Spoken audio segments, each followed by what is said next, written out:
اسلام آباد parade ground میں Pakistan Peoples party نے یوم تاسیس منایا۔ پاکستان بھر سے پارٹی عہدیداران اور کارکنان نے شرکت کی۔ کارکنان نے پارٹی ترانوں پر خوب ہلا گلا کیا اور پرچموں کی بہار رہی۔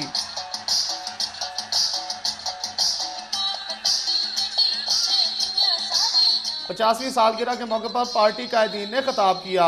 بلاول بھٹو اور آصف زرداری نے خصوصی خطاب کیا، جبکہ جنرل سیکرٹری پاکستان پیپلز پارٹی نیئر بخاری اور سیکرٹری پنجاب نرگس فیض ملک نے چینل 5 سے خصوصی گفتگو کی۔ 50 سال میں آمریت کے خلاف اور جمہوری اقتدار کے لیے پاکستان پیپلز پارٹی وہ جماعت ہے جس نے جدوجہد کی ہے، اور آج جو جمہوریت کے ثمرات قوم کے پاس ہے نا، اس کی سب سے بڑی قربانی پیپلز پارٹی کی شہادت ذوالفقار علی بھٹو کی، محترمہ بے نظیر بھٹو کی شہادت، ہمارے کارکنوں کے کوڑے، ہمارے کارکنوں کی جیلیں، یہ جمہوریت کو استحکام بخشنے والے عمل تھے جس کے لیے ہم سمجھتے ہیں پیپلز پارٹی سرخرو ہوئی۔ ہمارے لیے یہ عید کا سماں ہے اور پاکستان پیپلز پارٹی کا گولڈن جوبلی ہے۔ یوم تاسیس 50واں ہم منا رہے ہیں جناب بلاول بھٹو زرداری کی قیادت میں، جناب آصف علی زرداری صاحب کی قیادت میں، اور میں سمجھتی ہوں کہ انشاءاللہ یہ تاریخ ساز جلسہ ہوگا اور یہ عید تجدید کا دن ہے محترمہ بے نظیر بھٹو شہید کے ساتھ اور جناب ذوالفقار علی بھٹو شہید کے ساتھ۔